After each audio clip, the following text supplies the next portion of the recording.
ខ្ញុំគឺជាសម្លស្ងោរស្លឹកបាសខ្ញុំផ្ដល់វីតាមីនដល់រាងកាយរបស់អ្នកយ៉ាងច្រើនសន្ធឹកសន្ធាប់កុំឃើញរសជាតិខ្ញុំសាបអញ្ចឹងតែផ្ដល់វីតាមីនសាហាវណាស់ដល់រាងកាយរបស់អ្នកខ្ញុំមានទាំងសារធាតុសរសៃ fiber ដែលជួយសម្រួលដល់ការបាត់ជើងរបស់អ្នកទៀតពិសាខ្ញុំជារៀងរាល់ថ្ងៃរាងកាយរបស់អ្នកនឹងទទួលបានអត្ថប្រយោជន៍ជាច្រើនពីស្លឹកបាសរបស់ខ្ញុំបន្ទាប់ពីស្ដាប់ពីអត្ថប្រយោជន៍ដែលបងស្លឹកបាសក៏បានរៀបរាប់ពីខ្លួនឯងហើយបងទាំងអស់គ្នាមានអារម្មណ៍បែបណាដែរអញ្ចឹងមិនគេថាកុំគិតតែពីអាហារកែច្នៃខ្លាំងពេកយើងត្រូវមើលពីអាហារធម្មជាតិដែលនៅជុំវិញរបស់យើង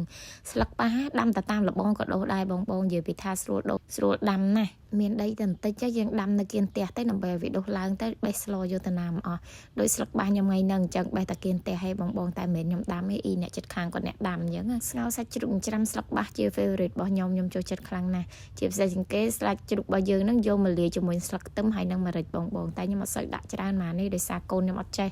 តាមពិតបើសិនជាកូនខ្ញុំគាត់ចេះញ៉ាំហើយដូចខ្ញុំនិយាយពីថាឆ្ងាញ់ដាក់ចូលគ្រឿងទាំងអស់ហ្នឹងហើយក្លុកវាចូលគ្នាបែបហ្នឹងពេលដែលយកទៅស្លោបងដាក់ប្រហិតដូចខ្ញុំក៏បានឬក៏បើមិនចឹងទេបងអាចពុតវាធ្វើជាប្រហិតណាក៏ឆ្ងាញ់ដូចគ្នាដែរនិយាយមែនណាបងស្លឹកបាសផ្ដល់នូវអត្ថប្រយោជន៍ខ្លាំងណាស់ដល់រាងកាយរបស់យើងផ្ដល់ទាំងជាតិសរសៃ fiber ផ្ដល់ទាំងវីតាមីន E វីតាមីន D សម្រាប់ជំនួយដល់សុខភាពរបស់យើងខ្លាំងមែនទែនញ៉ាំស្លឹកបាសជួយបង្កើនប្រព័ន្ធភាពស៊ាំនៅក្នុងរាងកាយយើងទៀតចឹងដើម្បីឲ្យរាងកាយរបស់យើងកាន់តែមាំមួនប្រឆាំងនឹងជំងឺបងអាសាញ៉ាំស្លឹកបាសទៅគឺល្អមែនទែនសម្រាប់ស្លឹកបាសយើងអាចយកមកធ្វើជាបន្លែលក់ក៏បានដែរបងស្រុះមកភ្លុកទៅញ៉ាំជាមួយទឹកគ្រឿងក៏ឆ្ងាញ់ដូចគ្នាដែរអាហារតាមតំបន់មួយម្នាក់គឺគាត់ញ៉ាំផ្សេងគ្នាតែបើសិនជាបងសាកល្បងនៅរសជាតិថ្មីក៏វាអត់ខុសអីហ្មងដែរតែបើខ្ញុំស្លឹកបាសចំណង់ចំណូលចិត្តជាងគេគឺយកមកស្ងោរនឹងឯងហើយបើបានដាក់ជាមួយនឹងប្រហិតត្រីស្លាតឬក៏បានដាក់ជាមួយនឹងតៅហ៊ូទៀតណារឹតតែពិសេសតែម្ដងសម្លមួយឆ្នាំងមួយនេះមួយវិញទៀតស្ងោរស្លឹកបាសហ្នឹងឯងជាម្ហូបដែលអត់សូវចុះលុយបងស្លឹកបាសត្រឹមតែ 4-500 ទិញពីផ្សារសាច់ជ្រូកតែ 2000 នេះនឹងស្លោបានបាត់ហើយអត់មានអីដែលបាក់អីអ្នកដែលចង់រៀនធ្វើម្ហូបថ្មីឯងចាប់ផ្ដើមពីស្ងោរបែបហ្នឹងមកវាស្រួលធ្វើ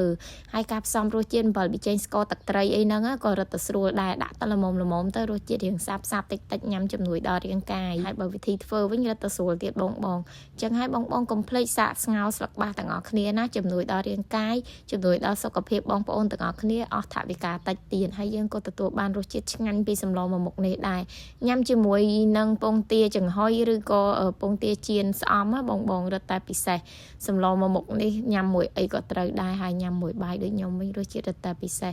អរគុណច្រើនបងបើដឹងពីអត្ថប្រយោជន៍ហើយខំប្រឹងញ៉ាំទាំងអស់គ្នាណាកុំខំតែរបស់កែច្នៃខ្លាំងពេកមើលរបស់ធម្មជាតិនៅចិត្តខ្លួនយើងនឹងទៅញ៉ាំហើយជំនួយដល់រាងកាយជំនួយដល់សុខភាពកាត់បន្ថយនៅជំងឺមហារីកអីផ្សេងអរគុណច្រើនបងជួបគ្នានៅវីដេអូក្រោយបាយ